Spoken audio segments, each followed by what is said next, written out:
Congratulations! Today is your closing day for a first-time homebuyer. This is a momentous event. But hold on a second, what should you expect? Today's video will cover the events that normally take place on closing day. Be sure to stay till the end for tips and tricks on how to have a smooth closing day and also what to look out for. By the way, my name is Nanan. I'm a local realtor right here in Bothell, Washington. I love living in Bothell. That's why I love serving my community. Be sure to hit subscribe and like the video so you can get more helpful tips on real estate and living in Bothell and Western Washington. Closing day, what to expect? Well, closing day is often called settlement day or completion day. For any buyer, especially a first-time home buyer, it's both exciting and ceremonious. Before you pop that champagne, there are still transactional related events that need to happen, and 8 major events that we'll talk about today. Number 1, the final walkthrough. You need to do this with your agent. During the walkthrough, the buyers have an opportunity to verify the agreed upon condition of the home. You want to make sure that all the repairs have been complete. You want to make sure that all the appliances work and other material items work as well, like the water heater, doors and windows, outlets, and don't forget about the mailbox. Your agent should have a checklist. It's also helpful if you write your own as well. Event number 2, the signing of documents. They're legal documentation that completes the transfer of home to you. They include the closing disclosure, deed of trust, or mortgage and other documentation that are required by state and local authorities. Normally, escrow facilitates the signing of these documentation. Event number 3, paying for closing. Buyers are typically responsible for paying the closing costs. Every item should be listed on the settlement statement as debits to the buyers. Before paying for them, I highly recommend that you read the settlement statement carefully and ask questions on any ambiguities. As escrow creates the settlement statement, you should definitely connect with them for questions and answers and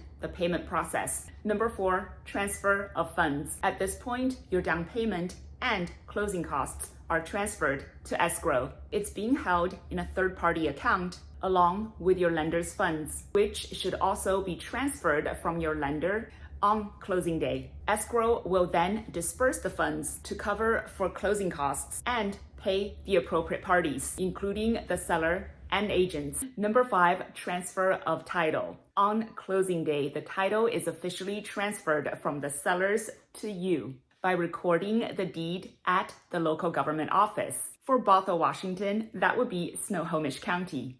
Number 6, possession of keys. And that you'd have to work it out with your agent, who should obtain all the keys from the listing agent or the sellers. When your agent hands you those keys, as minute of an event it is, it symbolizes the completion of your very first real estate transaction. It's a big deal, so congratulations again. And here's to many more to come. Lastly, the recording of documentation. You want to work closely with escrow to verify so you can make sure that all the documentation that you've signed are distributed to the appropriate government offices. This includes the deed and the mortgage. Now that you understand the major events on closing day, here are some things to watch out for. Number 1, errors in documentation. They happen more often than you think, so be sure to double and triple check everything. Number 2, loan terms and interest rates. You want to make sure that everything you're signing are terms that are agreed upon. Number 3, you want to make sure that there aren't any last-minute funding issues. Make sure that you talk with your bank so that funding, like down payment, is transferred timely. Speaking of issues, you want to make sure that there are no title issues. For example, unexpected liens or claims on the property. Make sure that the condition of the property is what you expect. If it's not, be sure to let escrow know so they can hold the funds from dispersing and hold recording. Finally, the final loan approval. Make sure that there are no last-minute hiccups and your lending institution does provide that amount by closing. Again, congratulations. For a first-time home buyer like yourself, this is a huge accomplishment. Now that it's over, you can actually go and celebrate. You can now start building memories in your new home. At the same time, start building equity and wealth. This video concludes the Buying a Home for the First Time series on Bothell Real Estate Daily. Next, we're going to start a brand new series on living in Bothell, Washington. I look forward to sharing the Bothell, Washington lifestyle with you. Again, my name is Nanan. I'm a local realtor right here in Bothell, Washington. I love living in Bothell. That's why I love serving my community. Be sure to hit like and subscribe before you leave. See you next time.